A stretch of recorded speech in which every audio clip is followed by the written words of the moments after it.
Hey guys, and welcome to another show and tell video. This is part three, third and last segment of the California collection. I mentioned before that Peter, he had mostly Walthers, and so I don't want this to become the Walther channel. So what I'm going to do is show you a Walther and then something else and a Walther and something else. So I've got a lot to show you. A nice variety because Peter was a little bit of a Renaissance man. He collected a little bit of everything. So if you see the thumbnail, you'll see a variety of items that I'm going to show you. And one example would be actually a rifle. Here's a Walther rifle. Hey, come check this out because this is on my site right now. If you take a look at this, this is a Walther 22 caliber training rifle. Look at the condition of the finish. You see the stock and the strap, just absolutely beautiful. What makes this one so special, it is made by Walther, and this is SA-marked, so this went to an SA group for training. Again, it's a training rifle, and the condition of the wood and the metal, just take a look at the bluing on that. Just incredible. So we are actually listing some of his training rifles, and he had one from several different makers. This one won't last long.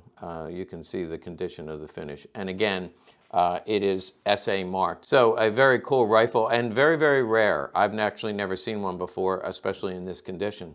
But the first Walther that I really wanted to focus on, actually the condition of this gun doesn't look anything like what you're used to from Peter's collection. But this is a one-of-a-kind gun, and I will show you what makes this one so special. Actually, why don't you just come on in, look over my shoulder. All right, so we see from the serial number, this is about 1930, late 35, maybe early 36, crown end proofs, kind of worn. But what is so unique is this is an SA group. In fact, it's a very rare group. Standard Feldherrenhalle. For you Germans, this might be easy for you, but I find it really hard when you take three words and put them all together. But Standard Feldherrenhalle. Most of you will recognize that as the famous place where the 1923 Nazi putsch that took place in Munich in that year. And basically, they gathered at a beer hall. They talked politics. They complained about the fact that they lost the war and things were terrible. They blamed the communists, the Jews, and the homosexuals for betraying the country. The Bavarian police got involved during this march that they had. It turned violent. It still happens today, as a matter of fact, but things kind of got out of hand.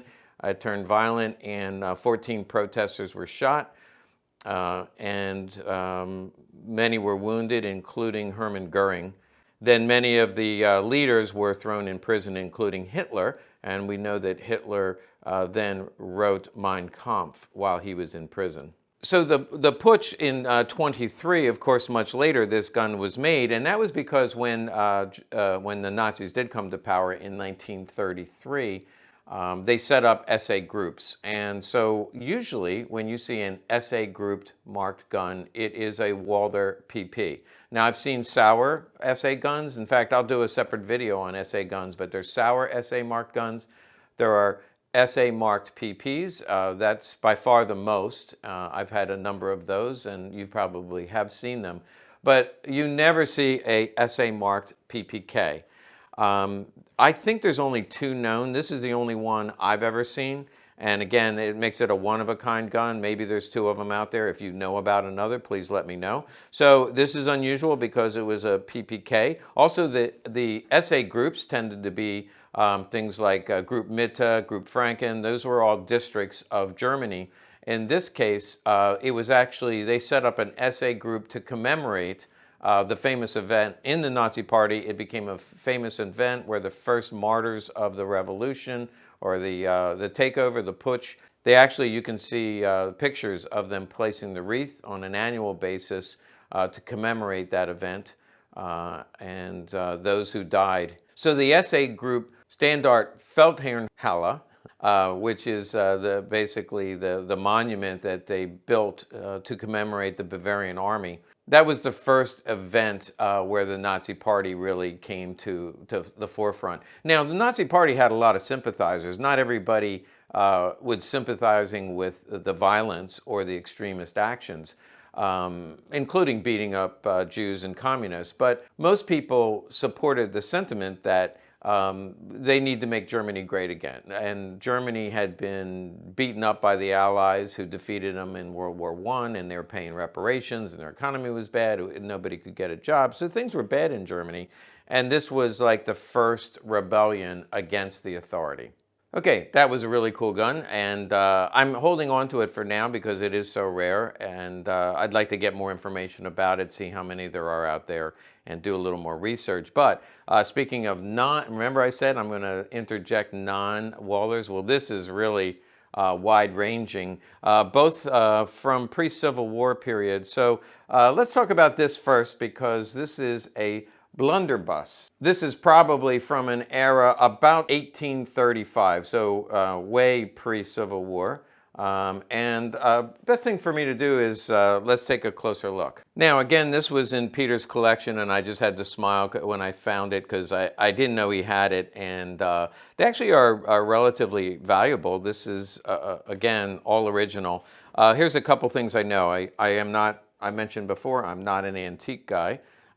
And so I know very little. I do know that most of these are flintlocks. As a matter of fact, I found a number of them online, flintlock, but this is percussion. And this was a little bit later. This is also the only one with the bayonet. And as we move in on this one in particular, you can see it has the bayonet. Now, the spring on this is pretty bad, so I have to be careful with it. It's stiff, but it does work, but it's from 1830s. There it goes. So you can see how that will snap onto here. So it has a dual purpose. And the research that I did is this was a favorite of the coach drivers. I'm watching Poldark, the series, actually watching it for the second time, really enjoy that. And they'd spend a lot of time, the aristocratic people ride around in their coaches, early morning, dusk, going through the moors. It's a very lonely situation. And they would have highwaymen that would, hold up the stage and rob the wealthy passengers. The coach drivers, this is a favorite for them because it was small. They could keep it right by their side. And it works like a shotgun, as you can see how wide the mouth of that muzzle is. And it says you could load anything in there from nails to ball, glass, salt. I mean, you could really do some damage with this. But you don't have to be a good shot. And if you're moving in a coach and somebody's coming up alongside of you, rather than having a ball where your accuracy would need to be greater, here you just point and shoot. And then, of course, people then, once they had one shot, they then fought with a sword. And in this case, you could, yeah, if they came at you with a sword, you would be able to defend yourself. So one shot, and then you fight with the bayonet. This was made by Twig in London. So Twig, I know about Twiggy, but turns out Twig was a very prominent maker of muskets, flintlocks, and then this is a percussion blunderbuss. They were in London, and they had Birmingham proofs.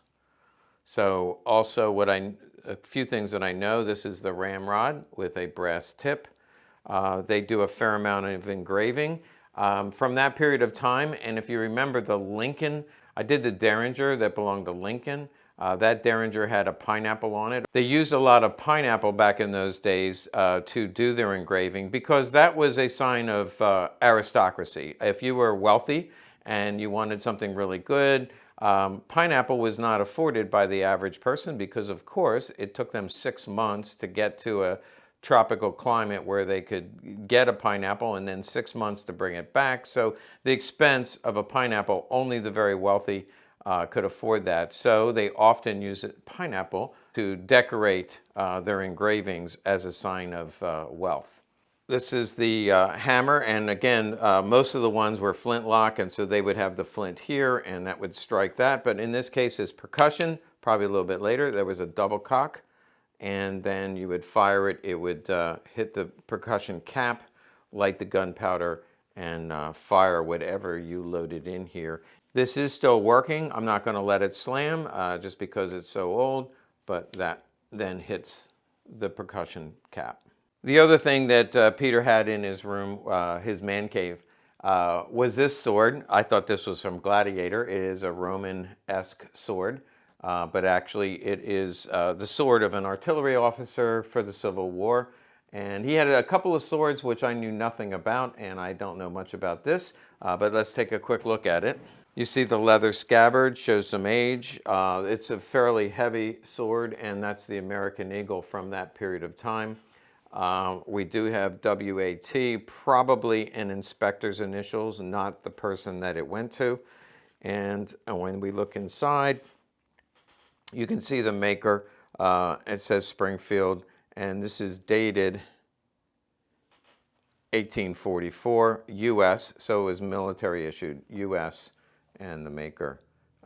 I think this is a pretty rare sword, and I believe we already put it on the website. Okay, they tell me I'm now allowed to do some more Walthers. I'm actually going to show you two Walthers. And this is really cool because it goes along with my announcement about the book. So these are both SS guns, two very rare variations. And I'll show those to you in a minute. But I mentioned before that I'm writing a book on SS PPs and PPKs, SS contracts. Brand new information, brand new research. A lot of it has already been known and has been published before, but there's a lot of new information. We even have the cover done. You can check that out. But the book should be out. Well, we're on the final draft now, so I know from Ian doing a book, he said it'll be out next month, and it went, several months later. So there might be delays, but right now we're on the final draft, and I can't wait to offer that to you. But two of the variations that came in just recently are the K under and the P under. So let me show these to you. Now you have to get the book to find out what contract it is. I actually break it down into variations and each individual contract that was ordered. This contract was SS, and they asked that the K go under the serial number. So it's a rare variation, both here and here. So it's slide number before they were regularly numbering the slides.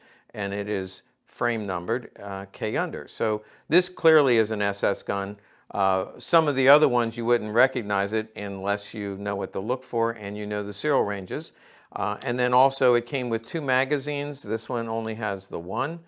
This is magazine number 1, and again K under, and matches the gun. If you look at the slide and the magazine, you can see this is the K under variation. And I'll make sure it's not too late to add it to the book, even though it just came in. And the other one is even more rare. This one is the P under, which is a very rare variation, but they made far more PPKs for the SS. Evidently, they preferred it. A lot of them were agents. A lot of them were Gestapo or state security detectives. And so they would carry them in their vest pocket or in a shoulder holster. So the PPK was preferred, clearly. It's not 10 to 1, but it's pretty, well, you have to buy the book. It's in there. I do the calculations and we figure out how many are PPKs and how many are PPs. This is a lot rarer. This is the P under variation, and you see the serial range, and this was a specific contract for the SS. The condition is pretty nice, but not mint. There's a little bit of wear there. And then we also can see that the magazine is numbered on the spine. A lot of these had spine numbered magazines. The last variation were bottom numbered, but again, it's just a teaser for the book. You need to buy the book in order to find out everything you need to know about SS, PPs, and PPKs. Okay, a non-Walther. The last video I did, video number 2 from the California collection, I showed you a very rare slotted Browning high power. This is not slotted, so this is more of a standard tangent, non-slotted Browning high power. Now the slotted one, the one that was slotted here, that, by the way, is for the shoulder stock, and the Germans didn't order the shoulder stock, so that's why they didn't need the slot anymore, because they didn't want the shoulder stocks. That one was Waffen 613. This one is Waffen 103. So it was a different inspector. It's a different variation. And then after this was the Waffen 140. There's also Waffen stamped under here. It's Waffen stamped right here. And the magazine, I hope, I don't remember, I believe, yes, it's Waffen stamped right here. There is a spare magazine. This holster still has the brown paint on the stud, and this is dated 42. There's the Waffen stamp, the maker initials, and 1942. And then a spare magazine. Let's see if it's also, yes. Remember I said they usually sloppy when they were stamped, but that is the Waffen stamp, and you can barely read it, but it should be 103. These came in 9mm and was the for the first high capacity mag, and depending on what state you live in, you may not be allowed to have this with the magazine. And if you're from outside the United States, you probably can't have anything like it. Okay, I'm allowed to do another Walther. And so actually I'm going to do several Walthers that are all police guns. I'm going to give you a quick refresher course on police Walther PPKs. And just to let you know, in the book, we actually have a section on some of the, just a real brief overview of the police guns, because technically the police were under the SS. They fell under, Heinrich Himmler was in charge of the SS and the police. And so we have like training manuals and things like that that do have the SS runes on them. And just to show that it was like a division under the SS or under the auspices of Heinrich Himmler. Here's two police guns, and this is the quality that you're used to when you're looking at Peter's guns. Let's take a closer look. Okay, so this is Eagle End proofed. So after 1940, I believe this is about 41 or, yeah, this would be 41. It still has the high polish finish. You can see the serial range. It is not numbered on the slide because they started doing that regularly at about the 340 or 350 serial range. This one is before that. So it's not numbered on the slide, but SS guns were numbered on the slide, either on the muzzle or here, before they started doing that regularly. You can see the grip, no cracks. You see the safety, how the fire blue is beautiful. And then there is the Eagle C, which is the inspector proof for that police contract. You can see the legend here and almost no wear. It does come with a flat bottom magazine, which is correct, and wartime should have the Walther banner plus the caliber. Remember, it's not upside down. There's only a couple of those, and somebody bought one of the ones that I featured the last time. So that is the Eagle C PPK from about 1941. And now here's one from 1944. So at the end of the run, remember last time I showed you some in the 430 range? This is 428, so it's near the end. That little line there in the barrel tells me it's alloy, and if I take a magnet, well, what the heck, let's do that. This is just a cheap little magnet that we have on our refrigerator to hold up pictures of me. Not really.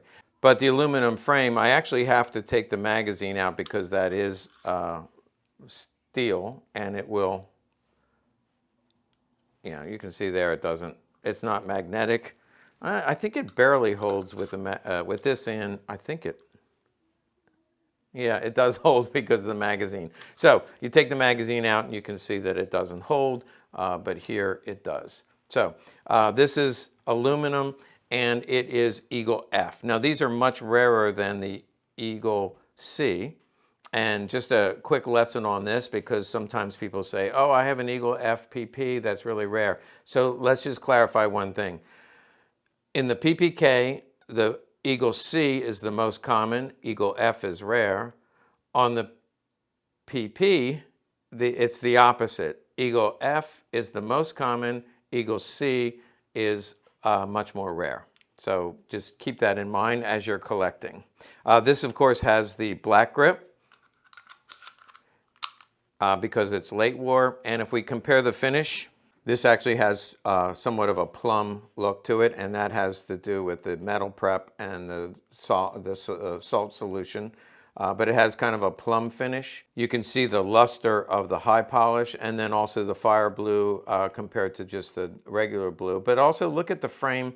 You can see the machine marks. Again, late war, they didn't polish it. This would have had machine marks, but they polished it all down to make it smooth and shiny. This one, they didn't care as much. But they're both absolutely beautiful guns. Again, look at the front strap. You can see machining on the later one. You can see machining on the front strap. This one, you do not see that machining.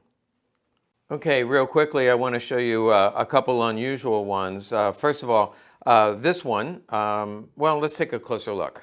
This one is actually a complete rig, probably more like 1942. Let's look, right on the cusp between 41 and 42. No number here. Eagle end, you can see the condition. But what I wanted to show you is this comes with 2 matching magazines. And they are spine numbered. And I'm going to mention this in the book. When anybody sees numbered magazines on the spine, there's magazine 1 and magazine 2. You can see that they match the gun. But this was not factory done. So when the police guns were numbered, it was done at the police arsenal, and that is usually only found in the very early ones. So early on, they would order them, they would number magazine 1 and 2. Sometimes they did it on the spine. Sometimes you'll see it stamped here. Sometimes you'll see it stamped on the bottom. But the police arsenals would number them. These are not factory, they are police. Now it's hard to tell, but some people would see these magazines and say they're SS magazines. They're not. These were numbered at the police arsenal. And this is the police holster that goes with it, 1941, which is actually probably the date of the gun. And that is the police eagle. We talked about that before. They have little alligator wings, meaning, alligator arms are real small. They have really stubby wings, and that's how I recognize that this is police. When we have a police rig, it's going to look like this. And this would be the holster. Now the holster comes in black or tan. I've seen both, and both would be correct. Now this one is also police Eagle C mark, but this one is very rare and just really, really special, and I'm happy to show it to you. I actually am going to put these pictures in the book because it's such a rare example. What I've noticed, this is early, this is the Million series, so this is 1938. That's a Million series serial number, and that's a rare. They only made about 6,000 in the Million serial range. And notice the Crown N. To find a police marked gun Crown N is very, very rare. It's a rare variation. People email me from time to time and say, do you have any police guns that are Crown N? I found plenty of the Eagle end, but you almost never see the Crown end. So this is a very rare gun.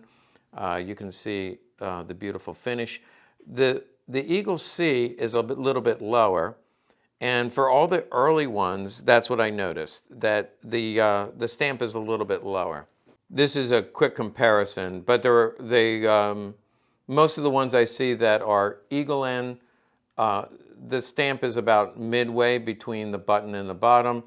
On the early ones, pretty much everyone I've seen is a little bit lower. So that's just a little minor fact to keep in mind. Some people might see that and say, oh, they didn't stamp them there. They did. And this one also, not only is it Million serial, and not only is it Crown N, but it comes with, check out these magazines. There you go, check out those magazines. It doesn't have 1 or 2. Again, the police markings vary. Sometimes they're on the side, sometimes they're on the spine, sometimes they're on the bottom, but these were done not in the factory, but at the police arsenal. And that matches the serial number of the gun. Since I mentioned sometimes they're not on the spine and sometimes they're on the side, here this has to be a police mag because it is numbered on the side. It's an early Walther banner. I don't have the gun to go with it, but this is a police numbered magazine, not factory. Okay, we're back to non-Walthers. I actually have 3 Lugers that I want to show you. These are fairly rare. The first one is a K date, and the next one is a G date. Just phenomenal guns, but again, let's take a closer look. Now, for you Luger collectors, you know that the K date is 1934. They used a code because they didn't want the Allied inspectors to know when they were made or where they were made. So they used a factory code. Mauser factory was the S-42. You can also see that's a Gothic S, so it's unique to the K date. And this gun is an early one. If you look at the serial number, it's actually an early K date, one of the first 1100 made in the Mauser factory. It's in better condition than most, and notice the straw parts. Here it's almost all gone, but here you see varied coloration, and that's what you should see if it's all original. When they've been restrawed, they'll be uniform, but as a straw part, when they put their hands on it, you can see where the finger touched here, but it's got a deeper straw there. That's what you want to see. Also here, where your finger would hit, it's worn off, but back here in the corner, it's got the fuller straw color. So that tells me this is original straw, original finish. There's S's all over. Every part has an S. The firing pin has an S. The frame has an S. The little button has an S. Everything has an S on it. That takedown lever has an S, and you can't see it, but on top of here it has an S, so the safety lever has an S. The magazine is unusual, and I'm not quite sure about it. It isn't matching, and I believe that is correct. It looks correct to me. It has an S on the top, Gothic S. It has a number 1, but that is not typical. They usually didn't number them 1 and 2 there. And it does have the correct proof, which is a 0. It's actually a sideways 037. That is the correct proof for the K date. And it's very similar to the proof marks here. These do have light stamps, and the K dates and G dates typically had very light stamps. Serial number on the bottom of the barrel comes in 9mm. And the bore on this one is pretty nice. Now, what's unusual about this magazine is this. It's a BS magazine, so that would tell you right away it has to be bogus. Now, what I don't believe this is bogus. I believe this is correct. I can't explain it other than Mauser, again, 1934 was the first year they made the Luger, and they had bought parts from DWM. So DWM went out of business, sold everything to Mauser. Mauser got all the leftover parts. This tube, I believe, was left over from a World War I gun, and that could be a military unit or a police unit. I'm not sure. Probably somebody will weigh in on that.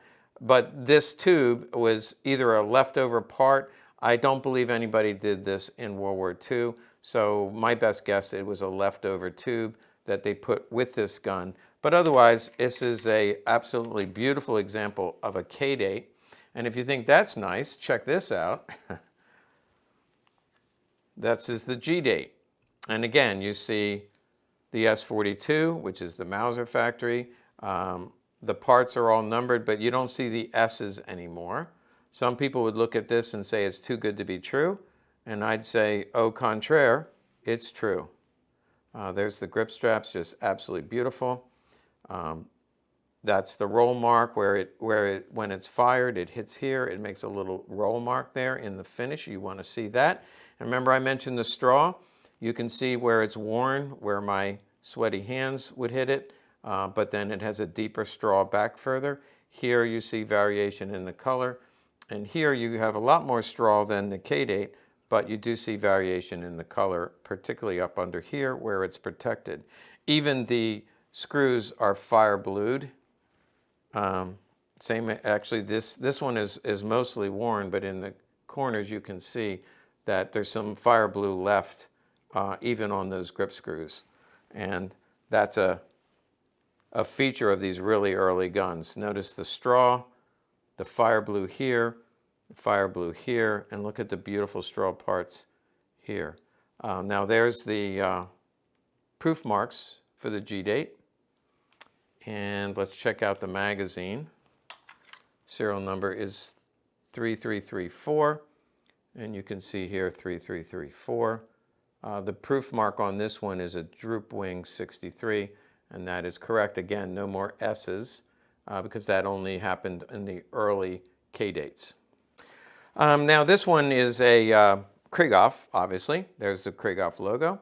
It's a rare 36 code. So the ones made in 1936 are all numbered 1936.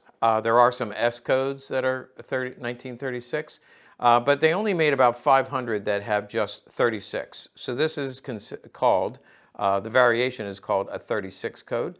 It's fairly rare, comes in 9mm. This is a beautiful Krieghoff, but in fact, part of this gun is partially restored, in my opinion. See, this part looks all correct. First of all, the white paint is faded, as it should be, or the white wax. The ears, the inner part of the ear is a dull color on the Krieghoffs. We've talked about this before when I did the video on Krieghoffs. So here you see the dull finish, but the marking around the ear, so the ring around the rosy, the ring around the rosy is high polish, but the ear itself, the inner ear is dull, the outer ear is high polish finish. I'll move that a little bit. So this frame looks correct to me. There's the Krieghoff markings, but the barrel and this part of the receiver looks like it could have been redone or touched up. So we are selling this as a partial restoration. That actually drops the price a bit. But from what I just taught you, you would say, I would never guess that. Some people would see this plum color and say, oh, that proves that it's restoration. Actually, it doesn't.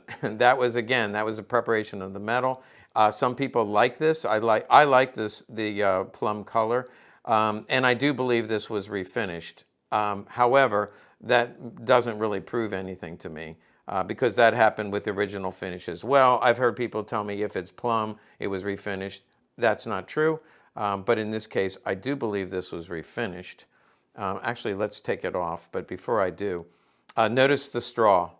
See how it's all yellow, all yellow, all yellow. You don't have the lighter yellow and then dark yellow in the corners. So this straw was redone, and it's not a big deal. All you do is take the parts, you heat them in the oven to a certain temperature. It turns a straw color. I don't personally do that, but it's people that do tell me it's a very easy process. You see the fire blue, that may have been redone. I can't say for sure, but you see fire blue. Here's another clue. That should be fire blue, not straw. So this is a partial restoration, still a valuable Krieghoff.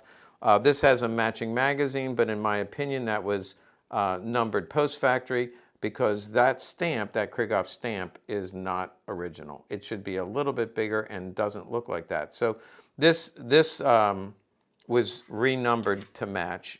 Again, this is, in my opinion, this magazine was renumbered to match. The proof mark should look more like this one on the end, and it doesn't. It looks a lot smaller like the later proof mark. Well, actually, the proof on the rail is about the same. Well, it's upside down, which it should be, but it's not quite right, and the numbering does not line up. So this magazine was force matched as part of the restoration, and so this I would consider a partial restoration. Remember I said I would take the side plate off? Let's do that real quick. All right, so I take the side plate off, and again, you can see the straw in there. It just doesn't look quite right to me, and people say, how do you know? You look at hundreds of them. That number, to me, they should line up better than that. So, and that proof mark I don't think is right. So to me, this has been renumbered, and so this is a partial restoration. Now see the proof mark here on the trigger bar. That proof mark is correct. And the firing pin, the hold open, all have Krieghoff proofs. They are all correct. So the gun is mostly correct. There's a few things that have been redone. And one of them would be the side plate and probably the barrel and the top of the receiver. Oops, there we go. It's like my dropping holster. Let me get that. Okay, these are my last two Walthers I'm going to show you today. And actually, it's a little sad for me because these will probably be the last two Peter Hischer guns that I'm going to show you, Walthers that I'm going to show you. Now he has other stuff that I have in the safe. In fact, these two, I'm going to keep them. I know everybody out there is going to say, please sell them to me. These are not for sale. These are some of the two nicest boxed Walthers I've ever seen. So let's take a closer look. And again, this is the last of the Peters Walthers that I'm going to show you. First, let's take a look at the box. They are, you know what, these could be made yesterday. This is a time capsule. This is just phenomenal. But we have the names of two Germans, and so we have gun number 14, gun number 30. These are consecutive number. And the story that he told me before I went and picked up these guns, he told me ahead of time that these were taken from a factory. They were in a closet, unissued. They put somebody's name on it, and they stuck it up in the closet. And when the GIs came through, they grabbed these two consecutive numbered, and it has the name of the factory guard that this was issued to. However, the factory guard actually never carried this because, well, let me just show it to you. It'll rock your world. So they both say with signal indicator. They both are numbered, and you see a little bit of modern technology with the plastic wrap. But that's the cleaning rod. They both have that. That could be somebody's signature. Maybe he had to sign for him. I don't know. We'll see if the other one has that as well. This is by the way, the original cellophane that the cleaning rod came in. Isn't this amazing? I mean, I think these guns were made in the 30s. There's the manual, and it is dated 39, actually April of 39, so before the war started. So these were sold maybe in the commercial market if it was a factory guard. If it was a munitions factory or something like that, it would be a government contract. Now this is the later tin in that it does not have the factory logo. It just has the Walther banner. And if you remember, the early ones had the little milk can. This just has the clear bottle. I'm sure this is what came with it originally because this was not messed with. Even the cellophane is still in there. That's the old cellophane, and there's the new cellophane, so you know the difference. Actually, it's a sandwich bag. Now, this also has the cloth. It only has one magazine in it, the one in the gun. Check out that grip. You see a little bit of red in there, a little bit of light brown. It still is shiny, but check out that gun. Did you notice I'm speechless? I'm speechless. I love this. This is original. I actually sent somebody a magazine like this. So it's an overstamp.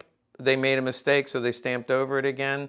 And the guy sent it back and said it was fake, that I had stamped it. It's just it's a factory error, and they overstamped it. It's just like they had. In fact, the guy said to me, oh, the Germans would never let something go out of the factory like that. Well, you know from watching my channel that they did the Walther banner upside down. So obviously this is the way it looked the day it came out of the factory. Absolutely 100%. This gun, let's see, the serial number tells me 39, which is the same date as the manual. 1939, still the high polished finish. Oh, you know what? I'm wrong. This could be late 39 because it has the eagle end. This could be late 39 or it's got to be late 39 because I don't believe that serial number could be early 40. So this was probably one of the first times they used the eagle end stamp. And again, they still use the crown end in 39, but they were starting to switch over to the eagle end, and that was a gradual switch. So you can see the separator, the inside of the box. Now let's set this one down and say, how could you find anything like it? Well, let's try the next one. All right, let's check out this one. Again, this is like Geraldo opening the safe, but in this case, we actually have something. Let's go back and look. That actually is the price, I think. Let's go back and look. Yeah, it's not the same. I thought maybe it was a signature, but I think the same person. It looks like 25. The L, I'm not sure, but it's not Liros because it didn't go to Italy. So I'm not sure, but the same person probably put the price in there. I don't know what that is. We'll have to research that fuller. But let's go back and look at the gun. So once again, he has the original cellophane and the cleaning rod. We have the manual, same condition, And same date, April of 1939. Incredible. Same exact cloth, same tin. I think the tin probably transitioned late 39, early 40, because all the ones I see 38 and before all have the factory logo. So this must have been a transitional tin. And same glass, same cellophane with the cloth. But this one has one dummy round in it. So maybe the other one should, or maybe this shouldn't. But again, there's a dummy round in this one. This is never seen before. And then here's the gun itself. Oh my gosh, look at that. Look at the fire blue on that. Front strap. What do you think is going to happen? Serial number. There's fire blue. What do you think the magazine is going to be? Drum roll. Do you think it's going to be an overstamp? Oh my gosh. I actually did, that was a surprise. I actually didn't know what it looked like. So yeah, they overstamped the 7.65. Probably a factory error, or they just, they messed it up the first time, so they restamped it. But consecutive numbers, the same overstamp you see on both of these. Let's hold them side by side. We'll keep them together for a little while here, because once I put it in the safe, these will not see the light of day for at least another year. So please don't drive to my office asking to see these. I'm putting them away. Actually, these will go in a bank vault. There's that side. Back strap. Top. See the eagle end stamps, probably one of the earliest uses of the eagle end. And a final look at the left side. Let's put the two magazines together. Pretty incredible, isn't it? Now, if you look at the top of this, you see a tiny line. So there was a bullet put in there at some point, but it's not very pronounced. These magazines are almost unissued. And they also didn't slide in and out, because you see a little bit of wear from going in and out, but I should say they didn't go in and out a lot. Okay, I'm going to end by showing you some really significant Colts. Here's the first one. This is actually first year of production, 1912. That's right, patent date was 1911. First year of production, 1912 military. So let me get a little bit closer and have you take a closer look. So on this one, the logo, you can see United States property. There's the military proof, and it's early enough to have you see the stallion has a circle around it, and the parts have the niter blue. You can even see on the grip screws, there's a little bit of niter blue left there. Other side, a little bit of niter blue here. You do see niter blue here. If you see that it went to the Army, and there's the serial number 1378. 1378, a 1912. Now, the original parts are very rare. Most notably, they switched a lot of the barrels. This barrel has a sideways H. If you look at the back of the slide, you see the H here, sideways. The end of the barrel has the same sideways H, and I'm told the barrel is extremely rare, hard to find. If you get one without the original barrel, it's going to cost you, it can be like $2,000 to get the original barrel, because so many times when these guns were worn and used as much as this one was, the barrels got worn out and they replaced them. This also has a number 140. I'm not sure the exact meaning. I do know that the Navy sometimes had rack numbers. I'm not implying that this went to the Navy, because in fact, from the serial number, it went to the Army. It could be a factory guard rack number, and again, on ships they did that, but I'm not sure why else that would be there. I'm sure somebody else will log in and say, I think this is why. The grip straps are very heavily worn.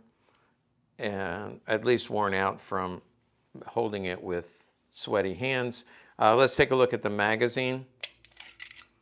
And you can see it's a dual tone with the lanyard, but also the keyhole, which is the earliest, well, one of the earliest variations. I'm not sure if it's the earliest, but it's a very early first year production keyhole magazine with the dual tone. And the condition of the magazine pretty much matches the condition of the gun. Now this is a second significant 1911, except this time it's a 1911 A1. It was made right before the beginning of World War I. Let's take a closer look. Now on this gun, it is still a blued finish, but right after this gun was made, or soon thereafter, they started parkerizing the gun. So 1941, before the war started, this is the serial range, 1941, and then you see the RS inspection stamp, which is Robert Sears. You see that it's still a blued finish, but soon thereafter, they started parkerizing them, and they did that all the way through the end of the war in 1945. You see the military P-proof here and here. You notice that it has the plastic grips instead of the wooden ones that was on the other gun. This time it has a different mainspring housing. I'll show that to you. The alterations actually to make this a 1911 A1 was, there were several things that were changed or improved. One of them being the mainspring housing. That was changed. It just gives you a little bit more comfort in your grip, and there's probably other reasons they changed it. Front strap is the same, however. The magazine does not have the lanyard loop. But it does still have the two-tone. Actually, I'm surprised by that. Most of them in World War II era were just all blued and not two-toned. This is the magazine that came with the gun, so I'm going to leave it alone and not switch it out. But that's a two-tone magazine. Could be correct, or could be an earlier magazine. I'm not sure. I could research that. Now, I mentioned the barrels are often swapped. In this case, the barrel is Colt Auto 45 marked, and then underneath the barrel there is a G, which is an inspector proof. So these are two significant Colts, just because this is very early and it's still in the blue. This is very early and has very early features, first year of production. And then the only other Colt that I wanted to show you is this in the box 1903. It's a model 1903. In .32 caliber, and it's known as the hammerless. They did make a hammered variation, external hammer, the 1903 hammer, but those were not as popular, and they made far less, whereas these, they made several hundred thousand. I think it was about 300,000 of these were made, and I just wanted to show it to you really quickly. This was actually from the second year of production. The box opens up like this, is attached in the back. Yeah, this one was made in 1904. I believe this paper would have been original. It's like a brown wax paper. This is the original box that comes with it. Somebody put some tape on there. These are pencil numbered on the bottom. And then here's the condition of the gun. And again, what I wanted to show you is the niter blue on the small parts. The grip screw, you can't really see it, but that's niter blue as well. Now it has the early Colt grips and the early Colt logo. Just for comparison, let me show you one a little bit later. This is actually still an early one, but no longer do they have the niter blue. You'll notice the front, this is like the barrel bushing, and the earliest ones had the barrel bushing and a niter blue front. They soon thereafter got rid of the barrel bushing. And you can see that the Colt logo, well, first of all, let's start with the stallion. Here is no circle around the stallion. Here you see the circle around the stallion. You can see the serial number, and again, that's 1904. And then if you look at the grips, this has a different stallion with a circle, and then it has a different Colt logo. So to find one all original like this, with the niter blue small parts, this is a very valuable gun, and I will be offering it for sale. I have to research a little bit, but in .32 caliber. If you look at the straps, it's a lot like looking at Walthers. The fire blue, the rich luster of the deep blue with the high polish. Its production value from the 1930s, and in this case 1904, is it's just remarkable. The rear sight is also niter blued.